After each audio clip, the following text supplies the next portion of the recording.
La ley penal debe aplicarse a determinados casos concretos. Cuando una persona comete un delito, bueno, de acuerdo a la ley, debe castigársele. Debe decir, si una conducta está prevista como delito en la ley, está tipificada como hecho punible y está amenazada con una pena, bueno, lo racional es que la persona que haya cometido un delito, bueno, sea castigada con una pena. Pero ese castigo con una pena presupone un conjunto de valoraciones, es decir, eso no es de un momento para otro que alguien va a decir, bueno, cometiste delito y ya te voy a castigar, sino que el castigo penal está supeditado a una serie de condiciones o de requisitos. Esas condiciones, esos requisitos, ese método para determinar si existe delito o no existe delito en un caso concreto es lo que se conoce a grandes rasgos como la teoría del delito. La teoría del delito es así, podríamos decir, como un método de aplicación de las leyes penales, un sistema racional que permite deslindar qué comportamientos tienen carácter punible de qué conductas no tienen carácter punible.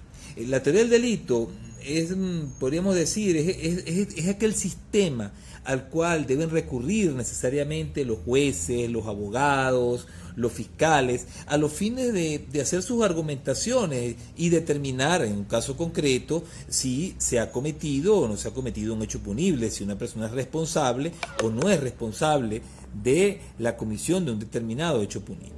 La teoría del delito de esta manera tiene una función esencialmente práctica. Esa función práctica significa o consiste en que los conceptos, las categorías de la teoría del delito deben necesariamente utilizarse en los tribunales. Es decir, el deber ser es que las leyes penales se complementen con los conocimientos de la teoría del delito.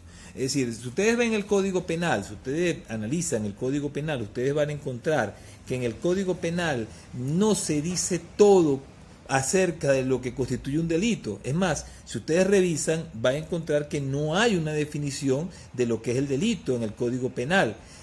Es precisamente la doctrina, y específicamente dentro de la doctrina, la teoría del delito, la que nos va a señalar, bueno, cuáles son esos requisitos, cuáles son las condiciones que se requieren para que un comportamiento pueda ser catalogado como delito y eventualmente imponerse una pena a dicho comportamiento.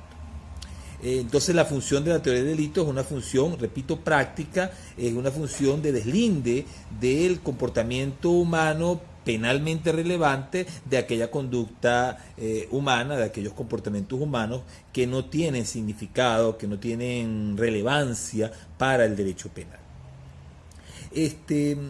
La teoría del delito, también podríamos decir, se conforma con base en un conjunto de requisitos o elementos o notas características del hecho punible. Esas notas, esos elementos, esos requisitos son la acción, la tipicidad, la antijuridicidad y la culpabilidad. Es decir, que para que haya delito es indispensable que un comportamiento pueda ser catalogado como acción, que ese comportamiento que es acción, que se cataloga como acción, pueda a su vez también entenderse que es típico, es decir, que se ajusta, que se amolda a lo que dice la ley que es delito. En tercer lugar, ese comportamiento típico debe ser antijurídico, es decir, debe ser ilícito, contrario a derecho, es decir, que no debe estar autorizado, permitido por el ordenamiento.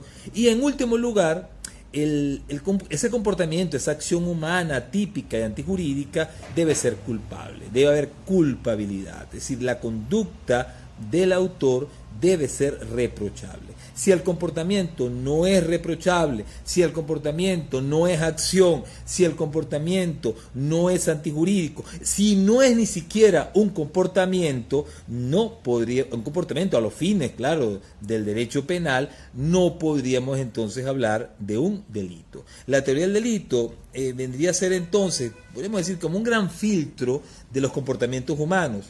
Este filtro estaría dividido en varias partes, ¿no? En varios niveles. Cada nivel presupone al anterior nivel.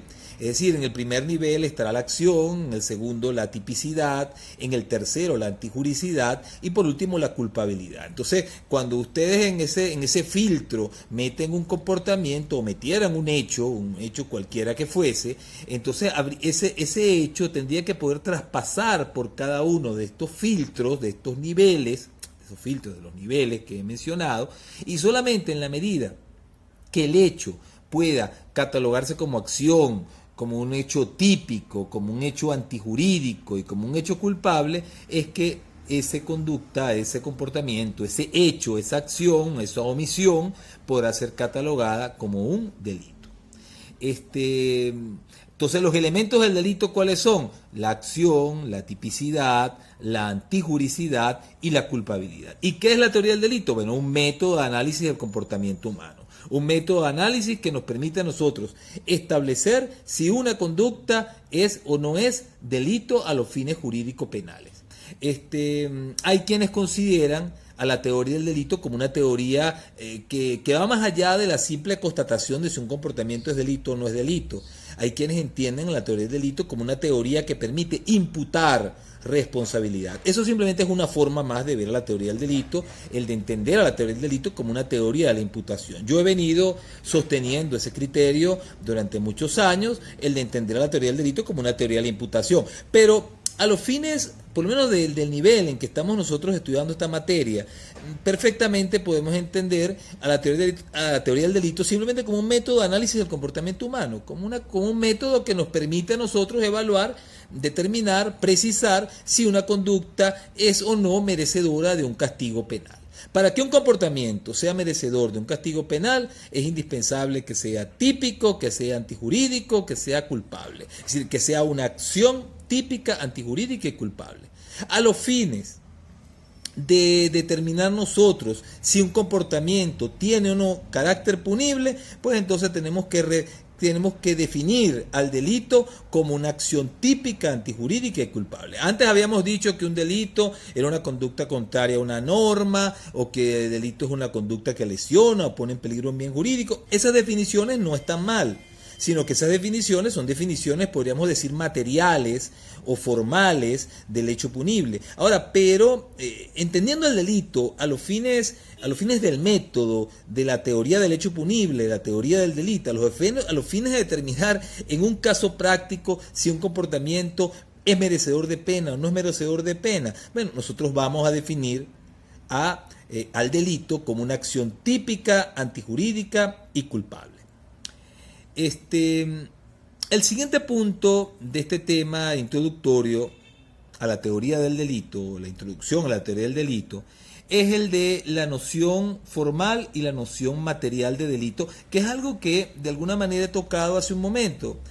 Fíjense, cuando uno define el delito como algo que ocurre en la realidad, como algo que se manifiesta en la realidad, que produce daño, que produce peligro en la sociedad, bueno, cuando uno trata de definir el delito, no con base en lo que formalmente es, en lo que legalmente es, sino con base en lo que es o debería ser realmente, bueno, cuando uno define el delito de esa manera, eso estaría tratando de dar una definición material del delito. Eso sería una definición material. Cuando yo digo es que el delito es esto en particular, y cuando la ley tipifica un hecho como punible es porque ese hecho debería cumplir con estas condiciones en la realidad social, es decir, en el mundo natural. Entonces, si uno dice eso, uno estaría dando una definición material del delito. En cambio, si uno dijese, bueno, no, mira, delito es lo que diga la ley, independientemente del contenido de la ley, si uno dijese eso, estaría dando una definición formal del delito. Si uno da una definición formal, si ustedes me preguntan a mí una definición formal del delito, yo diría, bueno, el delito es formalmente una conducta amenazada con pena, un hecho que tiene como sanción, como consecuencia jurídica, una pena en la ley. Fíjense, con eso no estoy diciendo qué debe ser un delito o qué es realmente un delito, sino simplemente estoy aludiendo a lo que dice la ley. Un delito es lo que la ley castiga con pena. Aquel comportamiento, aquel hecho que la ley castiga con pena, independientemente de lo que sea, independientemente de cómo deba estar conformado, de cómo deba considerarse desde el punto de vista sustancial ese hecho. En cambio, si yo le dijese a ustedes, no, mira, un delito es una conducta, es un comportamiento que lesiona o pone en peligro un bien jurídico, y luego les digo, bueno, es que bien jurídico son aquellos intereses fundamentales para la convivencia social, o como dice Roxin, aquellos bienes o derechos inherentes a la condición de ser humano, protegidos constitucionalmente. Si yo doy una definición como esta y digo, bueno, que delito es una conducta que lesione o ponga en peligro aquellos bienes, aquellos intereses, bueno, yo estaré dando una noción material o sustancial del delito. La idea es que la noción material o el concepto material del delito sirva de fundamento al concepto formal, es decir, que la ley tipifique como delito aquellos hechos que realmente deban considerarse como tales desde el punto de vista sustancial, desde el punto de vista material. Hay quienes han dicho, bueno, que un delito es una conducta, es un comportamiento materialmente hablando, ¿no? Desde el punto de vista material, hay quienes han dicho que el delito es una conducta que viola normas morales, normas éticas. Otros han dicho que, por ejemplo, que el delito es la manifestación de una actitud depravada de las personas, es como el síntoma de una enfermedad. Hay quienes han dicho también eso, y que en esa medida es que debe ser castigado, y castigado a los fines, claro, de rehabilitar, resocializar a aquella persona que ha expresado su enfermedad mediante el delito. Hay otros, bueno, que consideran que el delito materialmente es una conducta que produce daño social, una conducta socialmente dañina. Claro, el problema es que esta noción socialmente dañino, o sea, decir que el delito es una acción o un comportamiento socialmente dañino, se presta para todo, ¿no? Se presta para todo porque socialmente dañino podría considerarse prácticamente cualquier conducta, cualquier comportamiento. Es por eso que dentro de esta idea de que el delito es una acción socialmente dañina, bueno, hay quienes han propuesto la idea de bien jurídico, el concepto de bien jurídico a los fines de delimitar un poco más ese daño, es decir, ese concepto de daño social. Me explico. Hay quienes dicen, bueno, mira, cuando una conducta es socialmente dañina a los fines de ser constitutiva de delito, bueno, una conducta será socialmente dañina en la medida de que ese comportamiento, de que esa conducta lesione o ponga en peligro un bien jurídico. Claro, el problema es ¿qué es un bien jurídico? ¿Qué vamos a entender como un bien jurídico? Y ahí es donde viene la discusión, donde comienza la discusión sobre este tema. Porque la teoría del bien jurídico no puede dar un concepto claro, un concepto preciso, un concepto inequívoco, un concepto que me diga, bueno, estos son los bienes jurídicos y esta es la lista de bienes jurídicos y a partir de esta lista ya no se podrán incorporar nuevos bienes jurídicos y por lo tanto, es decir, el concepto de bien jurídico le daría una garantía al ciudadano en el sentido de que no podrían ser castigados solamente aquellos hechos en los cuales se haya lesionado o puesto en peligro un bien jurídico. Bueno, eso, el concepto de bien jurídico no puede darlo, ni siquiera cuando se trata del concepto constitucional de bien jurídico que hemos visto dan algunos autores. Entonces, ahí está el problema miren, si me preguntan a mí, yo diría que, bueno, que materialmente uno podría afirmar que el bien jurídico sí es una conducta que lesiona, pone en peligro bienes jurídicos, pero ¿por qué las lesiona?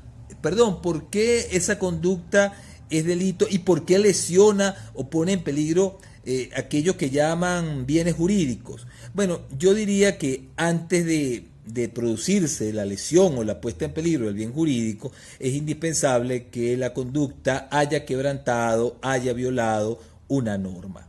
Y entonces solamente en la medida de que se haya quebrantado un imperativo, un mandato o una prohibición, ese comportamiento podrá ser tildado o catalogado como un hecho punible, podrá ser tildado o catalogado como un delito.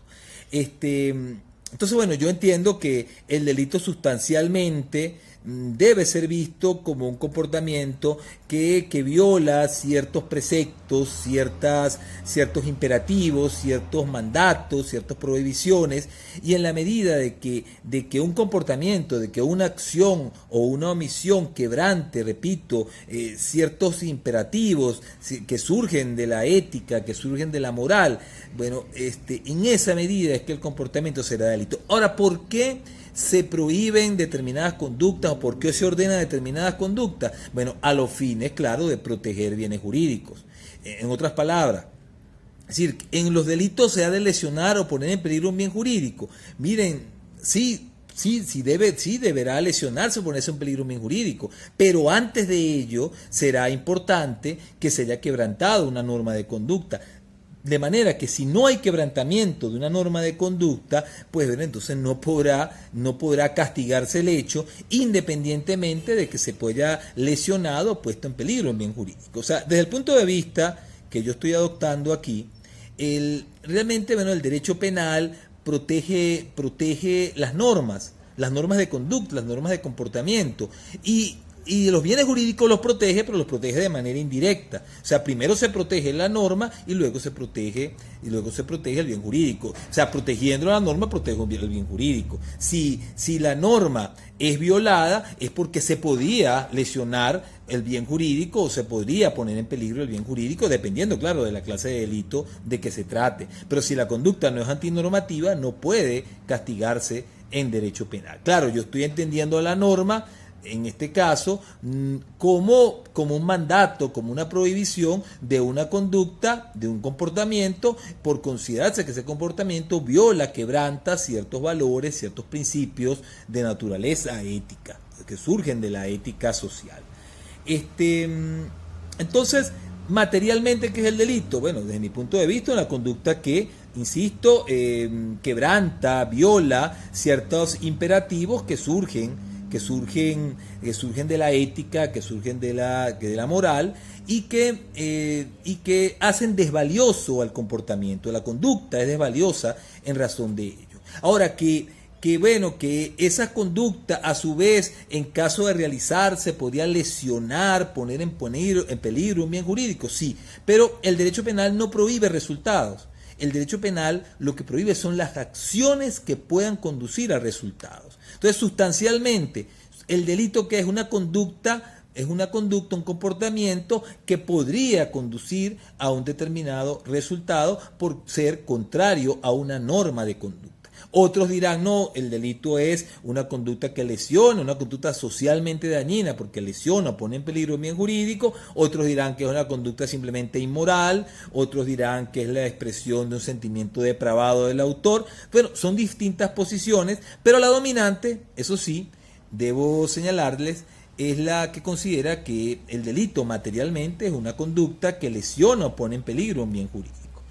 Sin embargo, insisto, bueno, un sector también muy importante de la doctrina considera que el delito es pura y simplemente una conducta contraria a la norma, a una norma de comportamiento, entendiendo que la norma surge, bueno, de la ética, de la moral, de la sociedad. Otros dirán simplemente, bueno, que es una norma, una expectativa social de comportamiento, o sea, que es una conducta que defrauda una expectativa social de comportamiento. Bueno, son distintas formas de entender al delito como comportamiento contrario a la norma. Pero sea de una manera o sea de otra, se contrapone a la idea de que el delito constituye la lesión o la puesta en peligro de un bien jurídico. Claro, hay autores que dirán, y eso también lo veremos en su momento, que una conducta sería contraria a la norma cuando lesiona o pone en peligro un bien jurídico. Sin embargo, bueno, si uno llegase a ese extremo, entonces eso significaría que un comportamiento sería contrario a la norma de conducta simplemente por producir un resultado. un resultado que pudiera no estar, no ser acorde con lo que quiso, con lo que se representó, con la conciencia que tuvo del hecho el autor en su momento. Entonces, bueno, eso es discutible, pero también, bueno, es una posición que sostienen algunos autores.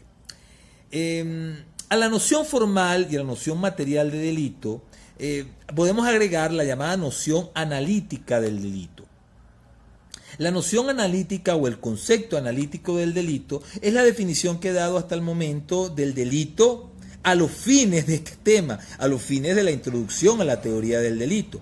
Es decir, ¿qué vamos a entender como el delito en un sentido analítico? Bueno, vamos a entender al delito como un comportamiento, una conducta, una acción, una omisión típica, antijurídica y culpable. O siendo más concretos, como una acción típica, antijurídica y culpable.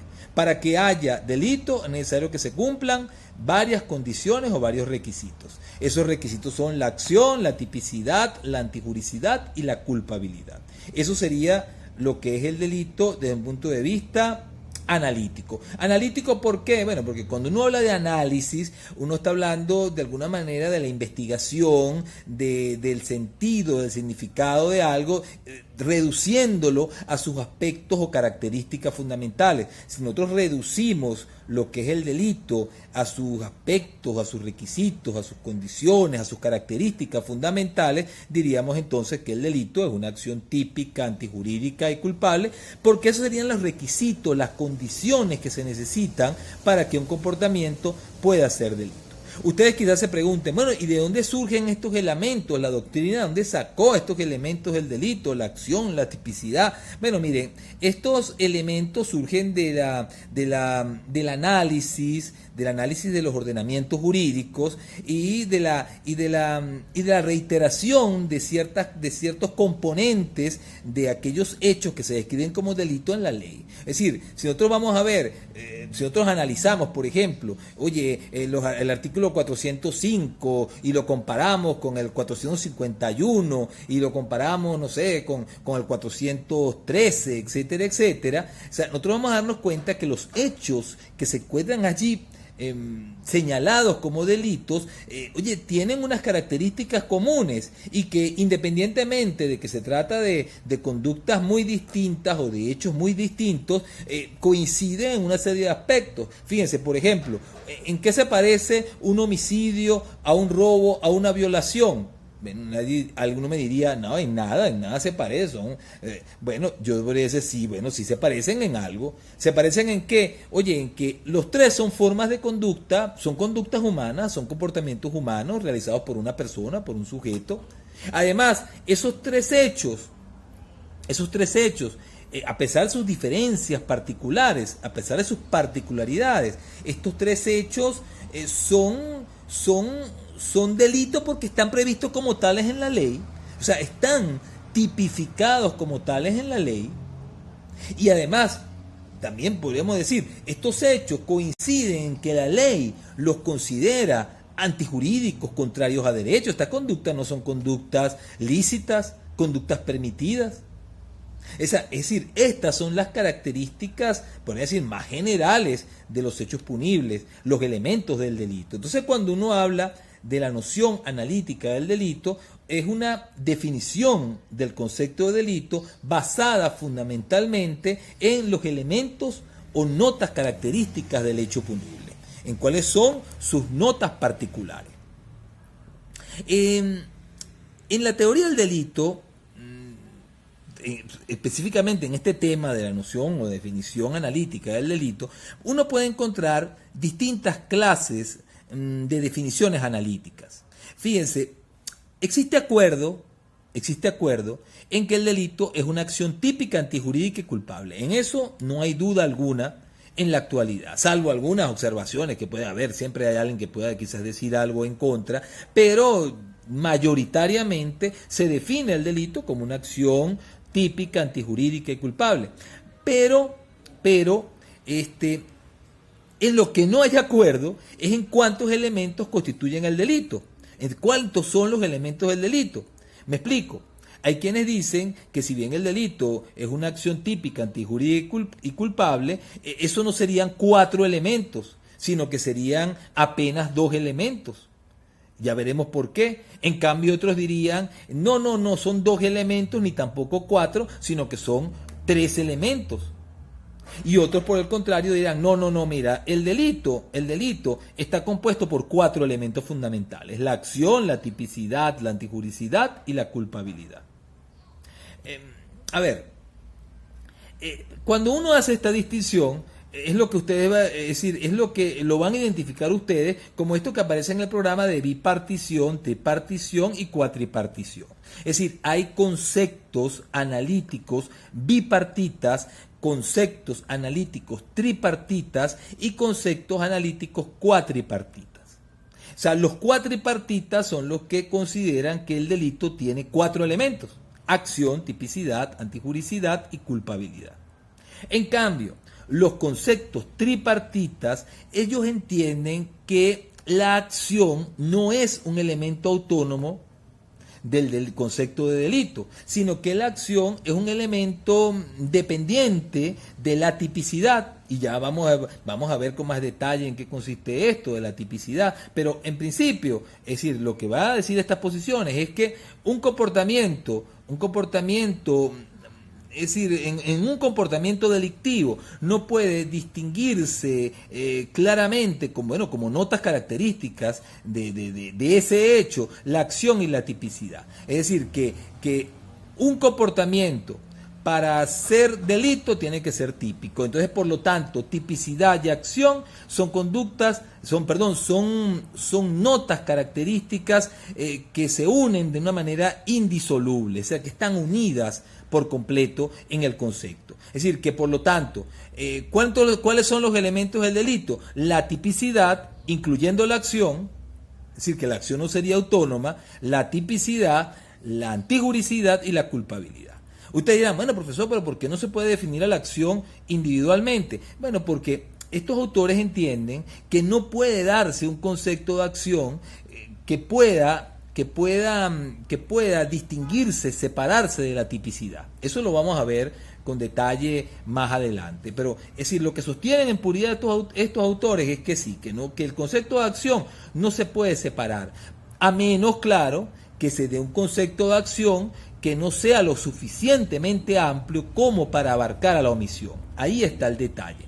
O sea, es decir, la pregunta, la afirmación es la siguiente, o la respuesta que se da es la siguiente, o el argumento que se da es el siguiente. O sea, para poder dar un concepto de acción que sea independiente de la tipicidad, bueno, tendría que ser un concepto de acción limitado a lo que son las acciones positivas. Pero un concepto de acción que abarque la omisión necesariamente tendría que involucrarse con la tipicidad. Eso lo vamos a ver con detalle más adelante para que lo puedan entender con más claridad. Entonces, ¿cuáles serían los elementos del delito de acuerdo a las concepciones tripartitas? Bueno, los elementos del delito serían tipicidad, antijuricidad y culpabilidad. La tipicidad abarcaría a la acción como elemento del delito. La acción no sería autónoma, sino que la acción sería, insisto, un concepto dependiente de la tipicidad. Bueno, y las concepciones bipartitas, estas concepciones entienden que los elementos del delito son 2 solamente: la antijuridicidad y la culpabilidad. Te dirán, bueno, profesor, ¿y qué se hizo la tipicidad y qué se hizo la acción? Bueno, de acuerdo a las concepciones bipartitas, la esencia de la acción típica es la antijuridicidad. Es decir, que dentro del concepto de antijuridicidad se encontraría la acción y la tipicidad. Y por eso se habla de 3 elementos. Miren, sean 2, sean 3, sean 4, el sistema de la teoría del delito de alguna manera sigue cumpliendo o cumplirá su función. Independientemente de que digamos que son 2, 3 o 4 elementos, este sistema, estos conocimientos nos permitirán a nosotros determinar cuándo un comportamiento tiene o no tiene carácter punible, cuándo una conducta es o no merecedora de una pena. O sea, nosotros Es decir, independientemente que yo diga, no, mira, que la acción está metida en la tipicidad o que la acción y la tipicidad están en la antijuricidad, eso independientemente de que yo haga técnicamente esta clase de afirmaciones, lo cierto es que cuando yo analice si una conducta es delito o no es delito, bueno, lo primero que yo tendré que enfocar es, bueno, esto es realmente un comportamiento, esto realmente es una conducta. Eso es lo primero que tendré que hacer. Y eso es una evaluación sobre la acción, sobre el comportamiento, sobre la conducta, sea una acción positiva o sea una omisión. Entonces, es decir, estas divisiones técnicas ya de cara, ¿no?, a la aplicación de la ley no tienen tanta importancia o no tendrán tanta importancia. Sin embargo, bueno, es bueno conocerlas a los fines, claro, de saber de dónde surgen determinadas afirmaciones o determinados conceptos o categorías en nuestra materia. Luego que uno determina si una conducta es una acción, bueno, entonces uno dirá, oye, un momento, esta acción o esta omisión se amolda a lo que dice la ley, eso está de alguna manera tipificado en la ley, se encuentra previsto en la ley como delito. Esa es la pregunta que nos vamos a hacer ahora, y eso, bueno, es una evaluación sobre la tipicidad de ese hecho. Y luego, bueno, nos preguntaremos, oye, si este hecho es típico, si esta conducta realmente es ilícita.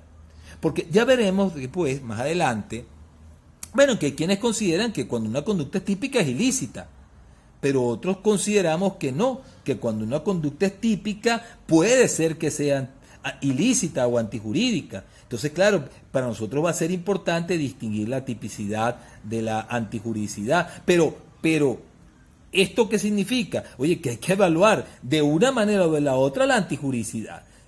Y eso de la antijuridicidad va a estar relacionado con los permisos, o sea, es decir, si el ordenamiento consagra o no consagra permisos para la realización de ese comportamiento. Ya veremos más adelante que a veces la ley autoriza a realizar comportamientos que están previstos como delito en la ley. Oye, pero ¿cómo es eso, profesor? ¿Están previstos como delito y están permitidos? Sí. Entonces, allí es cuando uno dice, es que el hecho es típico, más no es antijurídico. Por ejemplo, yo puedo matar a una persona. Si yo mato a una persona y lo hago en legítima defensa, yo estoy realizando una conducta que está prevista como delito, pero el ordenamiento me autoriza. Y cuando el ordenamiento me autoriza, ese comportamiento no es delito porque no habrá antijuridicidad. Y bueno, lo último que analizaremos siempre será la culpabilidad. O sea, es decir, además de que el hecho sea antijurídico, de que el hecho sea ilícito, siempre tendremos que analizar al final, oye, pero ¿se le puede reprochar esto a la persona? ¿Es culpable la persona de lo que hizo? Sabemos que hizo algo antijurídico, ya está bien, mató a alguien y no tenía un permiso para hacerlo. Oye, pero le puedo reprochar, le puedo imponer una pena, ¿no será más bien que debería imponerle una medida de seguridad? Estas son reflexiones que uno hará en la culpabilidad. Oye, podría habérsele exigido una conducta distinta, o cualquiera de las mismas condiciones habría estado obligado a hacer lo mismo que él hizo. Oye, resulta que había un incendio y él para salvar su vida sacrificó la vida de otro. Y él no era ni bombero, no estaba obligado de ninguna manera a salvar a ese otro, sino él para salvar su vida lo único que puede hacer era no ayudando a otro a salir del fuego. Bueno, si nosotros decimos, mira, oye, esta conducta, este comportamiento, es decir, es lo que habría hecho cualquiera bajo las mismas condiciones, es decir, yo no le podría exigir a esta persona una conducta distinta a lo que hizo, y entonces eso permitirá, bueno, valorar que a pesar de que existe un comportamiento antijurídico, de que exista una conducta contraria a derecho, que se haya lesionado, puesto en peligro un bien jurídico, ese hecho no sería culpable. Y por lo tanto la persona no tendría responsabilidad penal en el caso concreto por falta de culpabilidad. Entonces, resumiendo, es verdad, en cuanto al concepto analítico del delito, hay conceptos bipartitas, tripartitas y cuatripartitas, y todo eso dependerá de si se considera son 4, 3 o 2 elementos. Pero a los fines prácticos, a los efectos prácticos, bueno, uno siempre va a evaluar en un caso concreto, uno va a analizar en un caso concreto si hay un comportamiento, si hay una conducta realmente, si esa conducta se amolda a lo que dice la ley, que es delito o que define la ley como delito, y después también, bueno, tendrá que analizar si el comportamiento está prohibido o está permitido y si le es reprochable o no es reprochable al autor. Estas últimas dos valoraciones son las de la antijuricidad y la de la culpabilidad. Miren, algo que deben tener en cuenta de ahora en adelante, porque es el criterio que vamos a adoptar nosotros aquí, y de alguna manera, bueno, es decir, voy a insistir sobre ello en todo momento. Miren, cuando una conducta se amolda a lo que dice la ley que es delito, desde el punto de vista jurídico penal, salvo, claro, hay posiciones en contra, pero desde el punto de vista que vamos a adoptar nosotros aquí, esa conducta todavía no es antijurídica. Esa conducta todavía no es antijurídica, es típica, pero no es antijurídica. No es contraria a derecho, es contraria a una norma. O sea, una conducta puede ser contraria a una norma de comportamiento, a una regla de comportamiento, y a pesar de ello, todavía no será antijurídica. ¿Y será antijurídica cuándo? Profesor, bueno, será antijurídica cuando no haya un permiso legal. Lo que pasa es que en el derecho penal hay otras normas distintas a las que prohíben. Hay unas normas que autorizan, que permiten. Y en la antijuricidad uno analiza si en el caso concreto se configuró una de esas normas, se cumplieron los presupuestos o requisitos de alguna de esas normas. Entonces, pues, una de esas normas es la legítima defensa. Si yo mato en legítima defensa, pero cuando yo mato, quebranto la norma que me dice no mates. Pero cuando lo hago en legítima defensa, esa conducta va a ser autorizada, va a estar permitida por el ordenamiento jurídico, como lo veremos en su momento. El hecho no será antijurídico, por lo tanto, el hecho no será ilícito.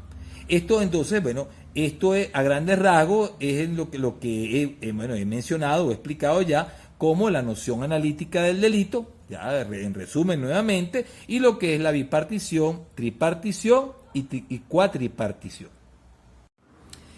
El punto siguiente en este tema introductorio a la teoría del delito es el del causalismo y el finalismo en derecho penal.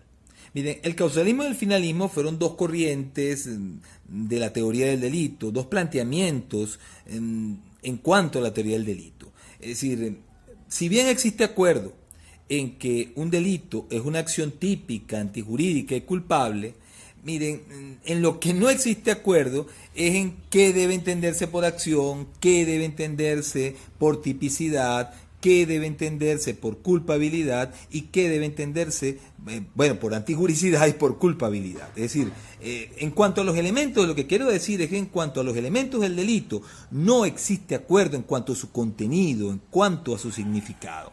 Ese es el problema que se planteó con el causalismo y el finalismo en el derecho penal. O sea, el causalismo era la corriente, vamos a decir así, dominante. O sea, es decir, los causalistas decían, el delito es esto, la acción humana se configura de esta manera, la tipicidad tiene estos requisitos, estas condiciones.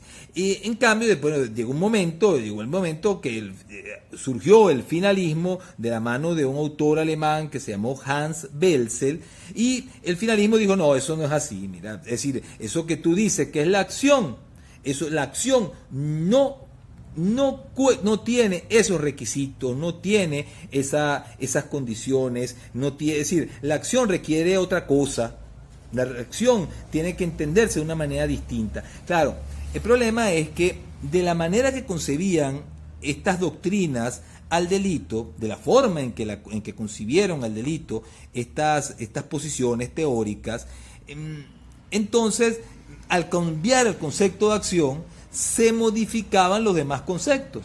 Entonces, por eso, si bien la discusión entre causalismo y finalismo fue en torno al concepto de acción, luego, el contenido que se le daba al concepto de tipicidad, al concepto de antijuricidad y al concepto de culpabilidad por parte del finalismo era totalmente distinto, o muy distinto a el concepto que habían dado anteriormente los causalistas en cuanto a la acción, la tipicidad, la antijuricidad y la culpabilidad. Es decir, esta discusión surgió por el concepto de acción, porque unos definían la acción de una manera y otros definían la acción de otra manera, pero terminó siendo una discusión sobre no solamente el contenido de acción, sino el contenido de la tipicidad, de la antijuricidad y de la culpabilidad, es decir, de todos los elementos del delito. Es decir, estas posiciones, como son tesis que se basaban fundamentalmente en la idea de la retribución, bueno, ellas se fundamentaban a su vez o se sustentaban en el concepto de acción, es decir, el concepto principal, fundamental para ellos en la construcción de la teoría del delito era el concepto de acción. Y claro, si había una diferencia o alguna modificación en el concepto de acción, esa modificación redundaría en el contenido de los demás elementos de la teoría del hecho punible. Entonces, bueno, ¿cuál fue la diferencia entre causalistas y finalistas en cuanto al concepto de acción? Miren, el nombre de una de estas corrientes, de alguna manera nos indica cuál fue el origen de la discusión. Miren, los causalistas, ellos entendían que lo importante para que existiera delito era el causar algo, el producir algo, la causación de un resultado. O sea, estos autores dirían, mira, para que haya acción, lo importante es que exista un hecho que cause, que produzca una modificación en el mundo exterior. Claro, ese hecho tiene que tener alguna unión con el intelecto, con el pensamiento de una persona, pero para que haya acción no se requiere que esa persona lo haya querido, haya tenido la intención, el dolo de realizar ese, no, sino que para que haya acción basta con que haya pues una mínima conexión psicológica entre lo que se hace y el autor, entre el hecho en sí mismo y el autor. Es decir, eso es lo que ellos lo llamaron la voluntad. Para que haya acción basta la voluntad, pero el contenido de la voluntad, lo querido, el propósito que tuvo esta persona de matar, de lesionar, de robar, eso es un problema que no tiene que ver con la acción, sino que eso tendría que ver con la culpabilidad. Es decir, el dolo hay que analizarlo en la culpabilidad, el dolo no habría que analizarlo en la acción, en la tipicidad, o sea, en lo que llaman ellos el injusto, no habría que analizar el dolo. En cambio, fíjense, el finalismo dijo lo contrario. El finalismo, por las razones que veremos más adelante, por las razones basadas en la filosofía, en la psicología, el finalismo dijo, mira, a toda acción humana en el plano natural es inherente un fin, un propósito. Es decir, no puede hablarse de acciones humanas que no se realicen con un fin, con un propósito. Es decir, que la finalidad, el fin, es inherente al comportamiento humano. Por lo tanto, si yo voy a definir la acción humana, tengo que definirla necesariamente, indisolublemente, con la finalidad que fue realizada, esa conducta. Por lo tanto, desde el punto de vista del finalismo, el dolo, es decir, el análisis de una persona actuó con intención o la culpa, que es lo contrario, es decir, el análisis de una persona actuó imprudentemente, negligentemente, con poca cautela, bueno, eso debe hacerse ya en el ámbito de la tipicidad, en la acción. O sea, para que haya acción se requiere que haya dolo o que haya imprudencia. Es lo que de alguna manera dice el finalismo. Y por lo tanto, para que haya tipicidad, es indispensable también que haya dolo o que haya imprudencia. En cambio, el causalismo decía, no, mira, para que haya acción basta que haya voluntad. Pero el contenido de la voluntad, si hubo dolo o si hubo imprudencia, eso no se va a analizar en la acción, sino que se va a analizar en la culpabilidad. Esa fue, a grandes rasgos, pues la distinción entre causalismo y finalismo. Otras concepciones en cuanto a la teoría del delito son las que plantean las llamadas corrientes funcionalistas en el derecho penal. Es decir, el funcionalismo ha elaborado o ha reelaborado la teoría del delito. Es decir, que se ha construido, se ha formulado la teoría del delito de una manera distinta a la que lo hizo el causalismo y el finalismo. Es decir, estas corrientes estas corrientes funcionalistas, ellas entienden que la teoría del delito ha de construirse a partir de la función que cumple la pena en la sociedad, a diferencia del causalismo y del finalismo, que entendieron que la teoría del delito, los elementos, la estructura de la teoría del delito debía construirse a partir del concepto de acción. Entonces, ¿cuáles son estas corrientes funcionalistas del derecho penal que le dan contenido a los elementos del delito basándose en la función que cumple la pena? Bueno, hay dos corrientes fundamentales. Está la corriente de Roxin, que sería el llamado funcionalismo político criminal, porque dependería de la función de naturaleza político-criminal que tiene la pena. Recuerden ustedes la función de la pena que hablamos en Roxin en su momento. Bueno, es decir, en esa función de la pena es que para Roxin se fundamentarían los elementos de la teoría del delito. Es decir, que el concepto de acción, el concepto de tipicidad, el concepto de antijuricidad y el de culpabilidad dependerían de esa función mixta que cumple la pena de prevención general y de prevención especial, limitada por una serie de principios fundamentales, entre ellos el principio del bien jurídico, el principio de culpabilidad, etcétera. Pero recuerden ustedes que esa función de la que habla Roxin de la pena, la función de la pena es en los estados democráticos, en los estados de derecho, en los estados respetuosos de la vida, de la dignidad humana. Ese es el problema, una de las críticas que le habíamos hecho inclusive a esa teoría de la pena. Es decir, que es una teoría que dice lo que es la pena en determinadas sociedades, pero no en toda sociedad. Entonces, bueno, lo que dice la corriente, esta corriente funcionalista, a grandes rasgos es que, bueno, que los elementos de la teoría del delito van a depender de la función que tiene la pena, es decir, de esa función dualista, de esa función preventiva general y preventivo especial que cumple la pena en la sociedad, y que claro que es una función limitada. Es decir, ya veremos después, bueno, cómo se le da contenido a los elementos de la teoría del delito con esa función en particular de la pena de la que habla Roxin. Pero aquí lo importante, fíjese, es distinguir estas corrientes, las funcionalistas, que nos falta todavía hablar de la otra, por cierto, del causalismo y del finalismo. ¿Por qué? Porque el causalismo y el finalismo no se preocupa tanto en cuanto a la función de la pena, porque realmente se basa en la idea de la retribución. Es decir, tanto el causalismo como el finalismo entienden que la pena cumple un fin retributivo. En cambio, las corrientes funcionalistas no. Las corrientes funcionalistas entienden que la pena cumple una función preventiva, tiene una finalidad preventiva, de prevención general o de prevención especial, pero que tiene una función preventiva. Y a partir de esa función preventiva es que pretenden construir la teoría del hecho punible. La otra corriente, además de la corriente funcionalista político-criminal o del funcionalismo político-criminal, está la concepción funcionalista sistémica de Günther Jacobs. Esta concepción funcionalista sistémica, parte de la base de la teoría de la prevención general positiva que explicamos en su momento, que es el planteamiento de Jacobs.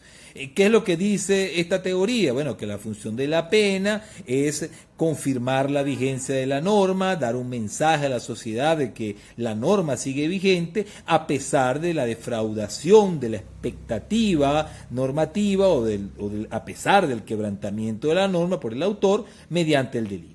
Es decir, ¿cuál es la función de la pena? Bueno, de decirle a la sociedad que la norma sigue vigente y con independencia de que el delincuente la haya quebrantado en un caso concreto. O sea, la función de la pena entonces es decirle a la sociedad, reafirmar en la sociedad que la norma sigue vigente. Ahora, es a partir de esa función de la pena que se van a construir los elementos del delito, bueno, que hemos hablado, la acción, la tipicidad, la antijuricidad y la culpabilidad. No a partir del concepto de acción, sino que más bien el concepto de acción se va a normativizar. el concepto de tipicidad, el concepto de antijuricidad, el concepto de culpabilidad, todos esos conceptos van a depender del sentido de la pena. De esa, ya veremos cuando estemos hablando de los elementos del delito y en particular cuando estemos estudiando los elementos del delito y que abordemos estas corrientes funcionalistas, ya veremos en qué se traduce esto de que el concepto de acción o el concepto de tipicidad se fundamente en la función de la pena de prevención general positiva o en la función mixta de la pena o dualista de la pena que le asigna Roxin y que vimos en su momento, que sería prevención general con prevención especial. En todo caso, para concluir, las corrientes funcionalistas entienden que la pena, cumple una función y que esa función va a ser determinante del concepto de delito. A diferencia del causalismo y del finalismo, que entienden que la acción es el concepto básico, el concepto fundamental de la teoría del delito y es a partir del concepto de acción que se construirán los conceptos de tipicidad, antijuricidad, culpabilidad.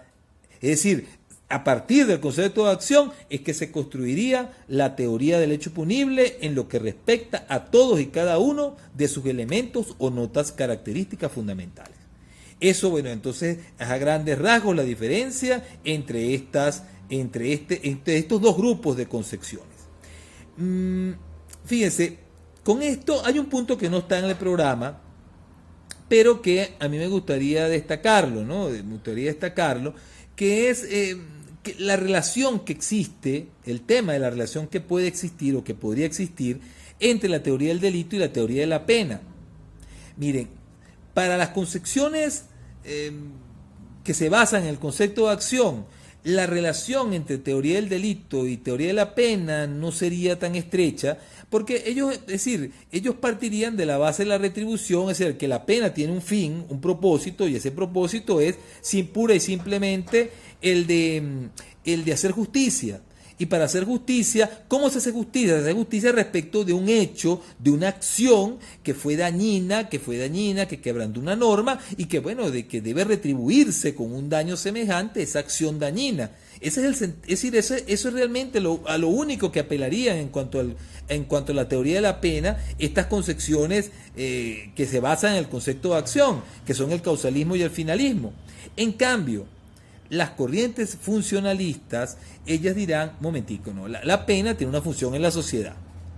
O sea, si se pena por algo. Se castiga, bueno, para ratificar la vigencia de la norma o para intimidar a la sociedad y de esa manera que la gente no cometa delitos o para educar a las personas, pero se pena con un fin, con un propósito. Y ese propósito, bueno, para estas posiciones funcionalistas, que son las que actualmente se encuentran en boga en la doctrina penal, o sea, que son las que se consideran, vamos a decir, la última nota, lo más de moda en el derecho penal. Bueno, para estas corrientes funcionalistas, la teoría del delito tendrá que elaborarse necesariamente a partir de la teoría de la pena, a partir de la función que cumple la pena en la sociedad. Entonces, en cambio, el causalismo y el finalismo dirán, no, lo importante es, bueno, estructurar un concepto de acción y a partir de ese concepto de acción, determinar qué es la tipicidad, la antijuricidad, la culpabilidad, porque la acción sería el sustrato en el cual sería pues, el concepto en que se apoyarían los demás elementos o notas características del delito. En cambio, las corrientes funcionalistas apelarían a la función de la pena para definir la propia acción, la tipicidad, la antijuricidad y la culpabilidad. Eso, bueno, a grandes rasgos es la relación que existe entre teoría del delito y teoría de la pena. La teoría del delito, de alguna manera, claro, siempre ha de responder, ya sea de manera directa o de manera indirecta, a la teoría de la pena. O sea, la teoría de la pena me dice, ¿por qué se pena? Bueno, si yo sabiendo por qué se pena, bueno, entonces ya voy a tener, bueno, una guía, una directriz bastante importante para saber qué es un delito. O sea, ya sabiendo, ahora se me dice, bueno, se pena porque de esa manera se va a prevenir que se cometan delitos. Bueno, entonces un momento, esa finalidad preventiva va a ser consustancial al concepto de delito. En cambio, se me dicen, no, es que se pena para causar sí, para retribuirle a una persona el daño que ocasionó con una conducta, con una acción. Bueno, para mí entonces será determinante del concepto del delito qué es la acción, cuál es esa conducta, cuál es ese comportamiento, y a partir de allí construiré o formularé mi teoría del delito. Esa sería pues la relación que vamos a encontrar entre teoría del delito y teoría de la pena. Y bueno, es una relación importante porque fíjense que los planteamientos, las tesis más de mayor relevancia sobre este tema de la teoría del delito se basan a su vez, claro, en razonamientos, en argumentaciones fundadas en la teoría de la pena, ya sea la teoría de la retribución, una teoría absoluta, o en teorías de carácter preventivo, es decir, teorías relativas. Bueno, el punto número 8 de este tema, de esta lección número 13, es la diferencia entre delito y falta. Y el punto 9, bueno, es la clasificación de los delitos. Mire, en cuanto a la diferencia entre delito y falta, hay varias posiciones. Yo, en cuanto a este punto, para hacerlo más resumido posible, yo podría decirle que la diferencia entre delito y falta es una diferencia más de carácter formal que sustancial. Es decir, los delitos y las faltas son conductas que lesionan, ponen en peligro bienes jurídicos. Solamente, o sea, y aquí va a estar la diferencia, es que el legislador considera a las faltas o a las contravenciones como de menor gravedad que los delitos. Esto es un tema, fíjense, que está muy relacionado a su vez con algo que vimos nosotros con anterioridad, que era la diferencia entre ilícito penal e ilícito administrativo. Bueno, es un tema semejante o parecido. ¿En qué sentido es parecido? Bueno, en que la diferencia entre delito y falta es una diferencia, repito, más de corte formal. O sea, ¿cuál es la diferencia? Creo que lo que quería decirles, que las faltas están en el título tercero, en el libro tercero, del Código Penal, y las faltas están en el libro tercero y los delitos están en el libro segundo. Pero que sustancialmente se trata de lo mismo, o sea, de conductas que lesionan, ponen en peligro bienes jurídicos, de comportamientos que tienen que ser realizados con un propósito, con una intención, o sea, hechos externos, o sea, es decir, desde el punto de vista sustancial, desde el punto de vista material, no hay realmente una diferencia entre delitos y faltas. Hay quienes han dicho en alguna oportunidad, bueno, es que los delitos requieren el dolo, mientras que las faltas no requieren el dolo. E incluso señalan como argumento una frase allí que aparece en el artículo 61 del Código Penal, según el cual en las faltas pareciera que no habría que apreciar la intención. Sin embargo, es decir, a los que sostienen eso, que dicen que el dolo no es necesario en las faltas y que la responsabilidad sería objetiva, bueno, debo recordarles que hay un principio fundamental del derecho penal, que es el principio de culpabilidad, y que de acuerdo a ese principio no puede haber responsabilidad penal alguna que sea de carácter objetivo. Es decir, que la responsabilidad penal siempre tiene que tener un componente subjetivo, es decir, que el dolo o la imprudencia debe ser consustancial a cualquier forma de hecho punible, sea un delito o sea una falta. Por lo tanto, no puede decirse que la diferencia entre delitos y faltas es que en las faltas no se requiere el dolo, porque entonces sería eso contrario al principio de culpabilidad. Igualmente, hay quienes han dicho también que la diferencia entre delitos y faltas es que en las faltas no se lesiona un bien jurídico, sino que las faltas son hechos que atentan contra la tranquilidad, contra la paz pública, etcétera, etcétera, pero que no se lesiona o se pone en peligro un bien jurídico, en cambio que en los delitos sí sería necesario que se lesionara o se pusiera en peligro un bien jurídico. Mire, independientemente del concepto de bien jurídico que usted maneje, también en las faltas se lesiona o se pone en peligro un bien jurídico, se quebranta una norma de conducta, una norma de comportamiento, y esa norma de comportamiento está dirigida a la protección de un determinado interés, de una determinada valoración. Incluso si ustedes revisan el Código Penal, van a encontrar que hay ciertas faltas en las cuales se protegen intereses o valores idénticos a los que se protege en los delitos, por ejemplo la propiedad, la seguridad, etcétera, la fe pública. Hay faltas que están dirigidas a la protección de la propiedad, etcétera, etcétera, como de la misma manera hay delitos que están dirigidos a la protección de la propiedad, de la fe pública, de la seguridad, de la tranquilidad, etcétera. Entonces, es decir, la diferencia entre delito y falta no es formal, no es material, no es sustancial, sino que es formal. La diferencia está en que las faltas el legislador las considera de menor gravedad y las tipifica en un libro aparte, con un procedimiento aparte.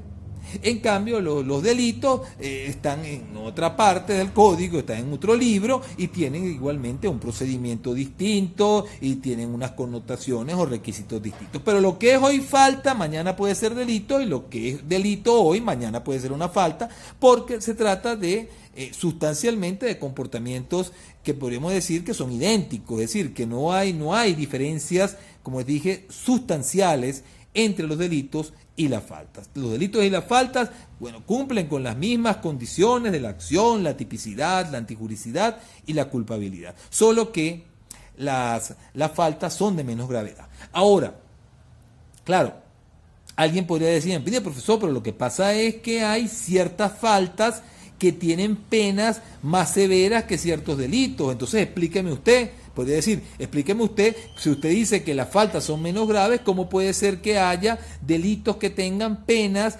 más leves que ciertas faltas se castiguen entonces en el libro tercero con más severidad que ciertos delitos? Mire,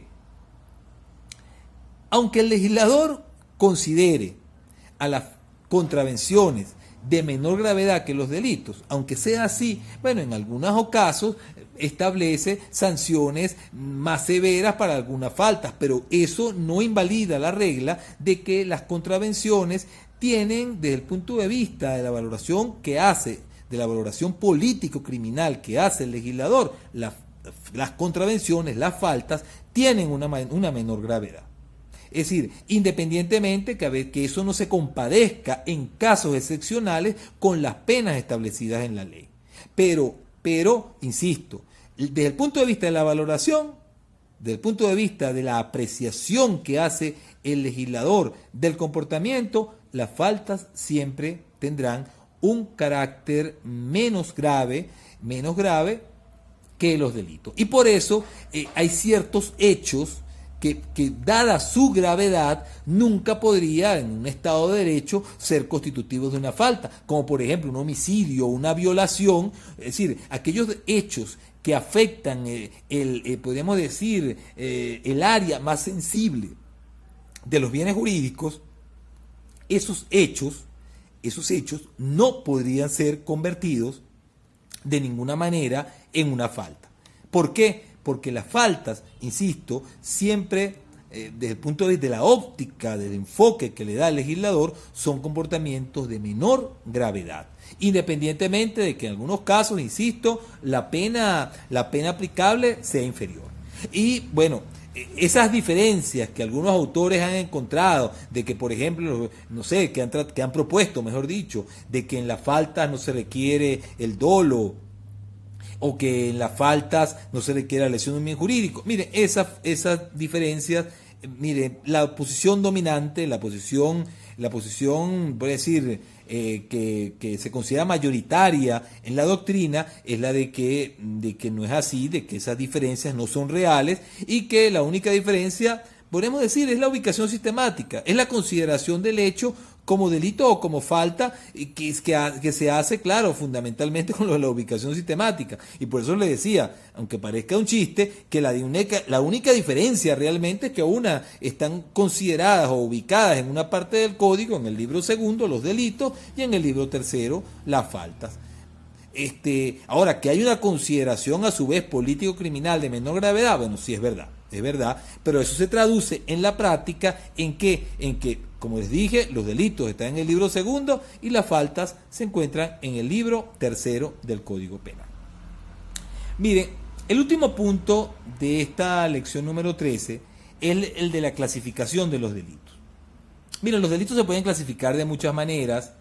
Yo recomiendo que lean el trabajo el libro del profesor Alberto Arteaga. Allí van a encontrar las clasificaciones más importantes. Yo voy a referirme a algunas de ellas, pero a los fines, bueno, de preparar la materia, pueden leer por el texto de Arteaga las distintas clasificaciones. Creo de todas maneras que he escrito algo sobre el tema. Yo de todas maneras se los voy a colocar en el blog, perdón, en el aula virtual. Y en el caso de tenerlo, si no, ustedes pueden leer eso por Arteaga. Miren, los delitos pueden clasificarse, por ejemplo, en delitos de acción, en delitos de omisión y en delitos de comisión por omisión. Los delitos de acción son aquellos, bueno, como su nombre lo indica, que dependen de una modificación del mundo exterior, voluntaria, de un comportamiento, de un hacer algo.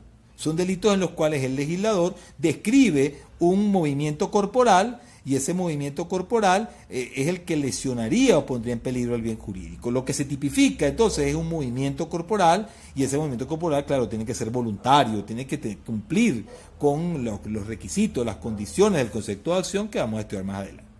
Ahora, hay delitos de omisión que son aquellos en los cuales el legislador lo que tipifica no es hacer algo, sino dejar de cumplir con un deber, el dejar de realizar un determinado comportamiento, es decir, no hacer algo que se tiene el deber de hacer. Esa sería la característica fundamental de los delitos omisivos. O sea, un delito es de omisión en la medida que yo no hago aquello que tengo el deber de hacer. Dentro de los delitos de omisión hay también la figura de la comisión por omisión. ¿En qué consiste esta figura de la comisión por omisión? Bueno, en que algunos delitos pareciera que son delitos de acción o que son únicamente delitos de acción, pero que esos delitos eventualmente podrían ser, entre comillas, cometidos mediante una omisión. Es decir, ¿por qué? Porque en esos delitos el resultado de la misma manera se puede llegar a materializar, a concretar por el incumplimiento de un deber. Entonces allí, fíjense, aunque la ley diga o pareciera decir que la conducta prohibida es un movimiento corporal, un hacer algo, eso no excluiría que haciendo una interpretación teleológica del texto legal se pudiera decir, no, pero aquí también este hecho se puede cometer mediante una omisión. Vamos a ponerlo con un ejemplo. Fíjense, si yo agarro un cuchillo y apuñalo a una persona, usted diría, bueno, eso hay un homicidio ahí por acción.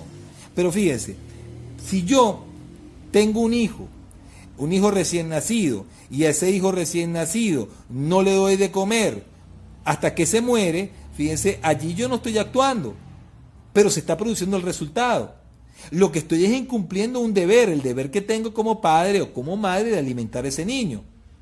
Ahí yo estaría cometiendo el delito por omisión. Y en estos delitos de comisión por omisión, como lo vamos a estudiar en su momento, va a ser fundamental que usted tenga o que el autor tenga un deber especialísimo de darle protección al bien jurídico, un deber como el que tiene el padre respecto de su hijo o la madre respecto de su hijo. Entonces, los delitos, una primera clasificación, delitos de acción, delitos de omisión y delitos de comisión por omisión. Otra clasificación de los delitos, en virtud del aspecto subjetivo del hecho. Bueno, hay delitos dolosos, delitos culposos y delitos preterintencionales.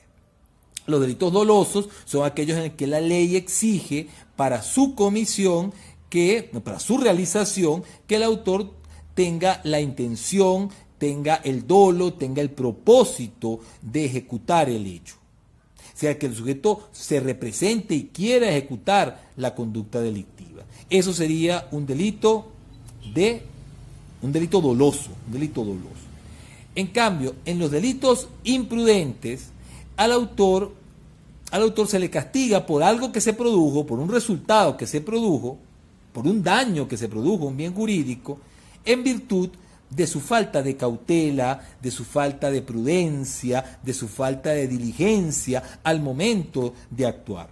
Es decir, en los delitos imprudentes, perdón, en los delitos culposos hay imprudencia, diligencia, es decir, podemos llamarlos a los delitos culposos como delitos imprudentes. Los delitos culposos son delitos en los cuales, por lo tanto, no existe dolo, sino que el autor, por su ligereza, por su falta de cautela, por su falta de diligencia, produce un daño. Yo agarro, por ejemplo, voy manejando a 150 kilómetros por hora, rascado, borracho, y atropello a una persona. Ahí causé un daño, un bien jurídico, y lo hice por imprudencia, por negligencia de mi parte, por falta de cautela, es decir, y en virtud de ello se me castiga, se me imputa y se me castiga por el hecho realizado.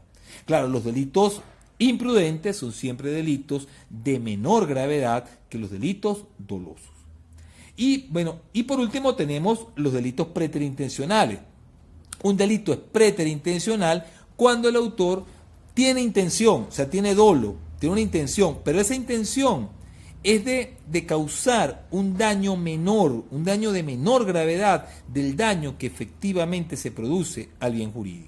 Es como, por ejemplo, yo quiero lesionar a una persona, pero con mi acción, quizás aquí vamos a meter lo de la falta de cautela, la imprudencia, por mi acción al final termina produciéndose la muerte de la persona.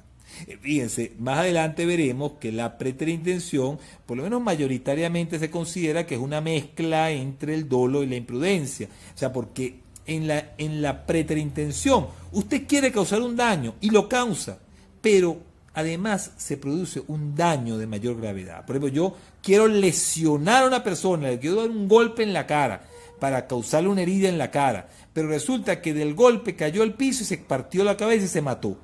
Entonces, allí habría un doble resultado, fíjense, lo lesioné, pero también lo maté. Pero esa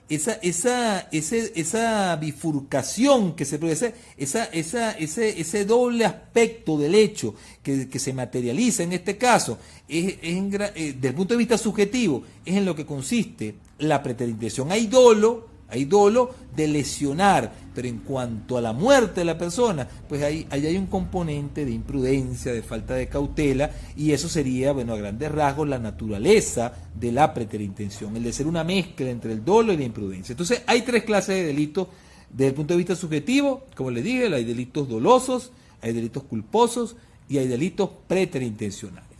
Miren, hay delitos también unisubsistentes y plurisubsistentes.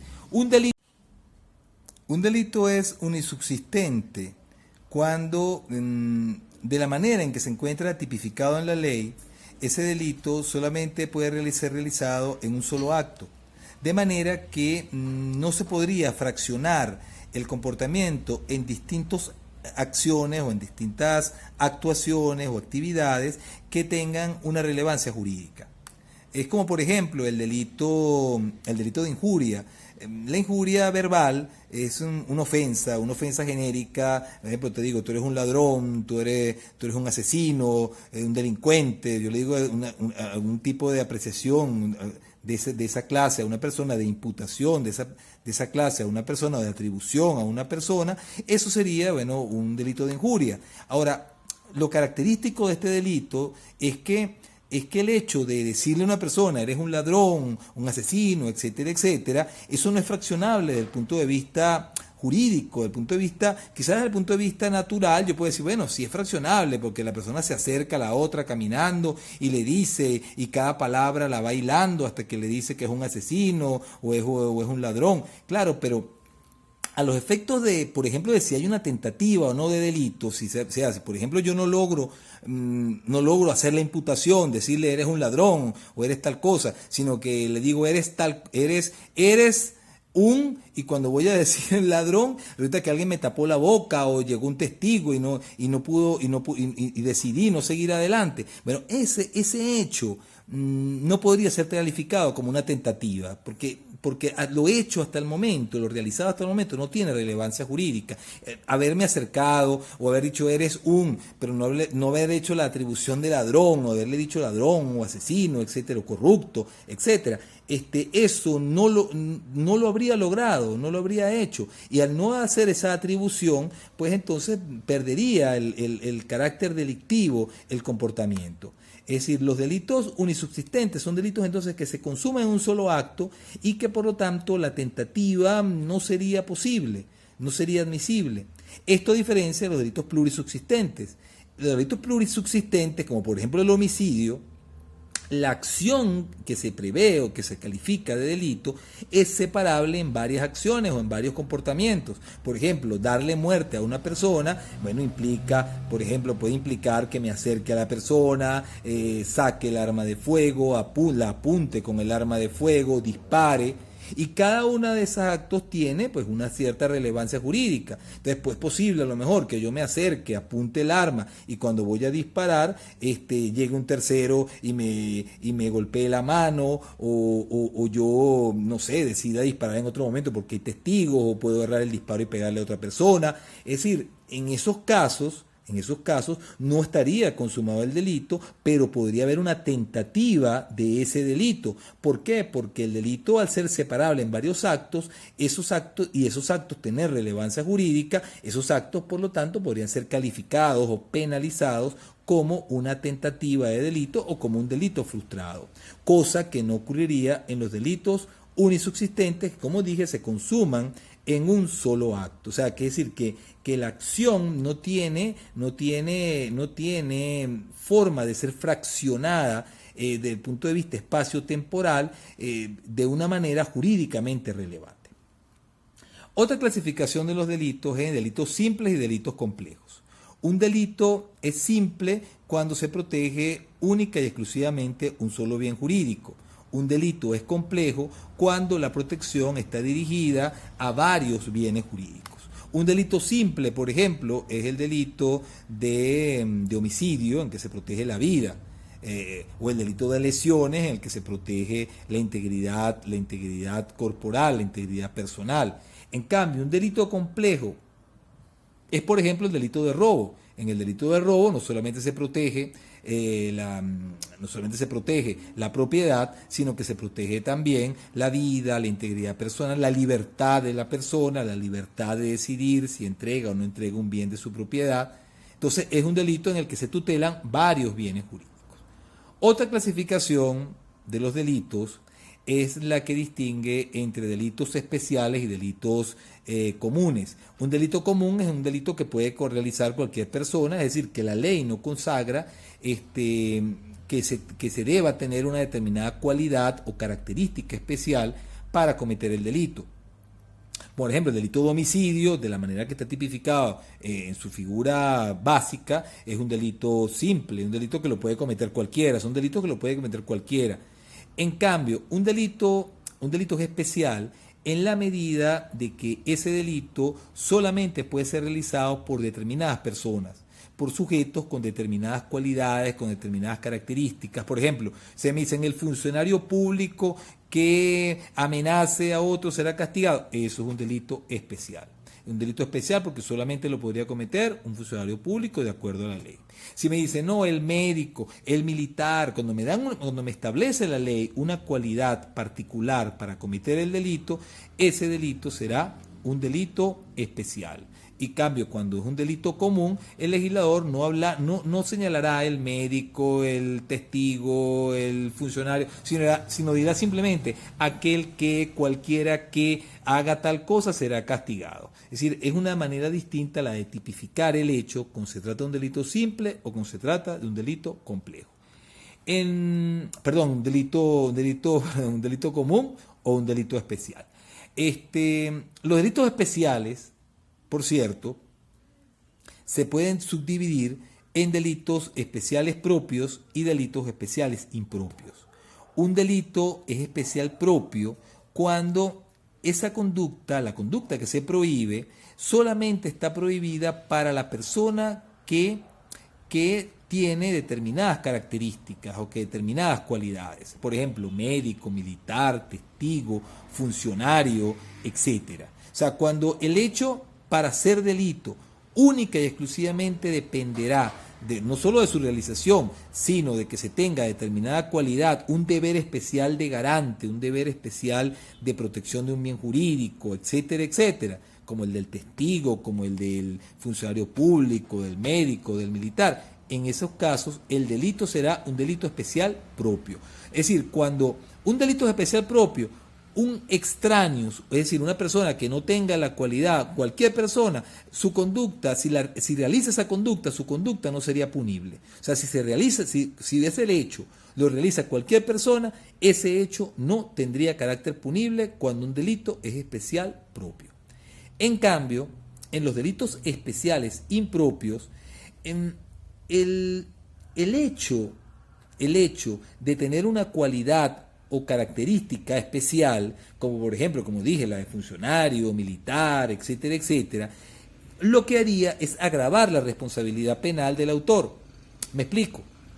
Los delitos especiales impropios, son delitos comunes, pero delitos en los cuales se agrava la responsabilidad en caso de que el hecho lo realice un intraneus, es decir, una persona que tenga la cualidad o requisitos o condiciones especiales señaladas en el tipo legal. Esto, por ejemplo, lo podemos ver en el caso del Código Penal venezolano en el delito de privación ilegítima de libertad. La privación ilegítima de libertad puede cometerla tanto un particular, es decir, cualquier persona, como lo podría cometer también un funcionario público. Pero si lo hace un funcionario público, la privación ilegítima de libertad se convierte en un delito agravado. Es decir, en los delitos especiales impropios, la condición o cualidad del autor lo que hará es agravar la responsabilidad penal. Pero el hecho sería punible para un extraño, es decir, para una persona que no tenga la cualidad o condición requerida en el tipo. Esto a diferencia de los delitos especiales propios en los cuales el extraños quedaría exento de responsabilidad penal si realiza el comportamiento, ya que la conducta única y exclusivamente se prohíbe para el caso que la ejecute un intraneus. Por ejemplo, el delito de falso testimonio, que es el delito que comete un testigo cuando declara falsamente ante la autoridad judicial, bueno, ese delito solamente lo puede cometer un testigo, es decir, una persona que tenga la condición de testigo por haber presenciado o percibido un determinado hecho del cual debe declarar ante la autoridad judicial en un procedimiento. Ese delito solamente lo puede cometer él. No lo puede cometer un extraño, es decir, una persona que no haya tenido la condición de testigo. Entonces, si una persona que no fue el testigo va y declara falsamente ante el tribunal, pues realmente él no cometería falso testimonio, cometería algún otro delito, pero no cometería un delito contra la administración de justicia, pero no cometería el delito de falso testimonio en particular, porque él, es decir, él no tendría la condición de intraneus, porque el delito de falso testimonio es un delito especial propio. Otra clasificación de los delitos que ya la hemos visto y que no voy a explicarla porque remito a lo que hemos explicado con anterioridad, es la clasificación entre delitos de mera actividad y delitos de resultado.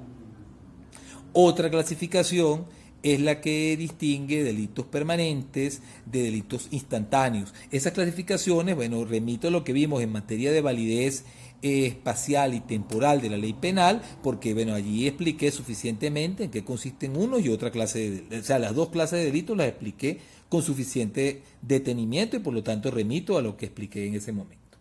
Miren, otra clasificación importante es la que distingue entre delitos de daño y delitos de peligro. Delitos de daño son aquellos en los cuales la ley exige que el bien jurídico haya sufrido efectivamente un perjuicio, como por ejemplo el homicidio o el delito de lesiones. En cambio, un delito será de peligro cuando no se requerirá que se produzca un daño, un perjuicio al bien jurídico, sino bastará con que el bien jurídico se haya puesto bajo riesgo. estos delitos de peligro están tipificados de tal manera que se sobreentiende de su lectura que no es necesario que se produzca una afectación directa, un daño, un perjuicio directo al bien jurídico, sino que basta con que se ponga en riesgo el bien jurídico realizando determinada acción peligrosa. Por ejemplo, fíjense, en los delitos, en el Código Penal hay varios delitos que consisten simplemente en que usted, por ejemplo, prepare una catástrofe, no sé, por ejemplo, quitando las seguridades viales para que de alguna manera los carros choquen, etcétera, etcétera. Pero no es necesario que los carros choquen. Bastará con que usted haya quitado la seguridad, los medios, las medidas de seguridad que están establecidas en las carreteras para que ya usted configure ese hecho punible. Bastará simplemente con que haber hecho eso. O sea, no será necesario que efectivamente un carro tenga un accidente en virtud de la acción que usted realizó para que pueda darse por cometido el hecho punible. Ahora, dentro de los delitos de peligro hay una distinción entre delitos de peligro abstracto y delitos de peligro concreto. Fíjense, esos delitos que acabo de explicar como delitos de peligro serían los delitos de peligro concreto. O sea, un delito es de peligro concreto en la medida de que el bien jurídico tiene que ser efectivamente dañado o puesto en peligro para que pueda considerarse consumado el hecho punible. Es decir, de manera que si no hay peligro, de que si realmente la conducta no es peligrosa para el bien jurídico, pues entonces no habría tipicidad, el hecho no estaría, por lo menos, no estaría consumado. En cambio, los delitos de peligro abstracto son delitos en los cuales el legislador presume el peligro. Es decir, son delitos en los cuales no se requiere efectivamente que se haya producido un riesgo real, un peligro real para el bien jurídico, sino que el legislador considera o cataloga ciertos hechos ya como peligrosos por el simple hecho de realizarlos. Entonces, independientemente de que esos hechos produzcan un determinado peligro en realidad o no, el legislador, como los presume peligrosos, los presume con una presunción jure de jure, es decir, que no emite prueba en contrario, el hecho ya se castigará y se considerará consumado. Por ejemplo, fíjense, el delito de porte ilícito de arma de fuego. Si yo porto un arma de fuego, eso no podría decirse que es una conducta que sea peligrosa o riesgosa si lo hago. Presten atención, sin un porte, sin el debido porte, es decir, la autorización por parte del Estado, no puede decirse que eso ya per se sea algo peligroso para la vida o para la propiedad de alguna persona. Pero yo puedo tener un arma de fuego sin la autorización legal, pero es permiso para portarla, pero no ser un ladrón, no ser un asesino, no ser un delincuente y tener el arma simplemente para mi defensa personal y con todas las medidas de seguridad posibles. Sin embargo, el legislador entiende que el hecho de no tener un porte de armas es ya per se un peligro para cualquier bien jurídico y por esa razón castiga el hecho. Entonces, independientemente de que no sea real, de que en realidad no haya un peligro para nadie, porque yo tenga tengo un arma, para que yo porte un arma sin la debida autorización legal, independientemente de eso, el legislador castiga el hecho ya o considera que el delito está consumado porque el legislador presume de forma jure de jure la existencia de un peligro de ese comportamiento. Estos son los llamados delitos de peligro abstracto. En los delitos de peligro abstracto no hay que demostrar el peligro porque el legislador entiende que el hecho en sí mismo es peligroso. Es decir, ¿por qué lo considera peligroso? Bueno, porque de manera estadística, por las probabilidades que de esa conducta conducirían a que se genere en particular un peligro para un determinado bien jurídico. Pero la conducta en sí misma no es peligrosa. Es decir, estadísticamente podría considerarse que podría conducir a un peligro, pero la conducta no es peligrosa, pero el legislador la considera como tal. Y en virtud de ello es que se incrimina el castigo. Cuando un delito es de peligro abstracto, generalmente se anticipa la punibilidad penal a los extremos de que un hecho pueda ser castigado sin necesidad de que se haya comenzado a ejecutar el comportamiento delictivo. Esto entendiendo que el comienzo de la punibilidad se inicia con la tentativa de delito. Es decir, en los delitos de peligro abstracto, generalmente se adelanta la punibilidad al castigo de los actos preparatorios porque se entiende que esos actos preparatorios en sí mismos conducen a que en el futuro pueda ponerse en un peligro el bien jurídico. El legislador adelanta la punibilidad, ¿por qué? Bueno, porque quiere darle una mayor protección, una mayor tutela al bien jurídico. Claro, el problema está en que muchas veces dándole esa mayor tutela al bien jurídico termina trastocando ciertos derechos, ciertas garantías que establece el derecho penal democrático, el derecho penal liberal a favor del ciudadano. Y de esa manera, bueno, es decir, muchos delitos de peligro abstracto conducen a resultados inconstitucionales. Para terminar, una última clasificación de los delitos es la que distingue entre delitos monosubjetivos y plurisubjetivos. Mira, la regla general es que los delitos puedan cometerlos cualquier persona y que el delito, es decir, sea ejecutable ya sea por una persona como mínimo o por varias. Entonces así se habla del autor y del coautor o de los coautores de un delito. O sea, un delito es monosubjetivo cuando para realizarlo basta con que haya una persona, que sería el autor. Pero eso no obsta a que pudiera el delito ejecutarlo varias personas y que serían coautores. Como por ejemplo el homicidio, o sea, yo puedo cometer el delito de homicidio de la manera que se encuentra tipificado en la ley, lo puedo realizar yo individualmente, yo puedo matar a una persona, pero también eventualmente pudiera ser que, es decir, eso no obsta a la forma en que está tipificado, a que yo me ponga de acuerdo con otro, dividamos tareas y entre los dos demos muerte a una persona. Pero eso no le quitaría el carácter de monosubjetivo al delito. O sea, un delito es monosubjetivo cuando está tipificado de manera que deba ser realizado por una persona, lo cual no sería un límite para que pudiera, como formas de participación criminal, intervenir varias personas en la realización del hecho. En cambio, un delito será plurisubjetivo, se contraponen a los monosubjetivos, cuando ese delito necesariamente, para que haya tipicidad, deba ser realizado por varias personas, por varios sujetos. O sea, si el delito tiene que ser ejecutado por varias personas, no puede ejecutar, o sea, son delitos que no puede realizar una sola persona. Si hay un solo partícipe, entonces ese delito no puede ser ejecutado porque la ley exige que sean varias personas, 2 o más personas. Ejemplo característico de un delito plurisubjetivo es el delito de agavillamiento. Que en la ley contra la delincuencia organizada también hay otro delito que es semejante al agavillamiento, que es el delito de asociación para delinquir. ¿En qué consisten estos delitos? Asociación para delinquir o agavillamiento. Consiste simplemente en que 2 o más personas se ponen de acuerdo para cometer delitos. Eso es pura y simplemente lo que se castiga. Cuando 2 o más personas se ponen de acuerdo para cometer delitos, están cometiendo el delito de agavillamiento o, dependiendo del caso, un delito de asociación para delinquir. Que hay diferencia entre un delito y otro, pero bueno, no lo vamos a hablar ahora. No podría haber un delito de agavillamiento cometido por una sola persona. Tampoco un delito de asociación para delinquir, sería pues una contradicción en los términos. Por lo tanto, entonces, en conclusión, pues un delito es monosubjetivo en la medida de que la manera en que está tipificado solamente puede ser realizado por una persona. En cambio, un delito será plurisubjetivo cuando de la manera o de la forma en que se encuentra tipificado tendrá que ser realizado por varias personas necesariamente, es decir, 2 o más personas.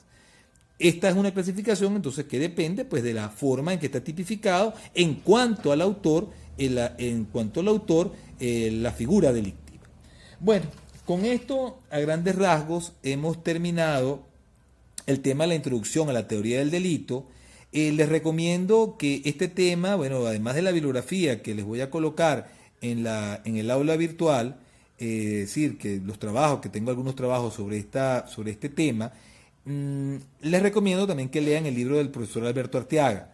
En el libro del profesor Alberto Arteaga, sobre todo, van a encontrar la distinción entre delitos y faltas, y van a encontrar igualmente la clasificación de los delitos, así como también algunas notas sobre las diferencias de causalismo y finalismo en derecho penal, si tienen alguna duda al respecto. De todas maneras, insisto, sobre este tema tengo varios trabajos escritos que se los voy a dejar en el ala virtual.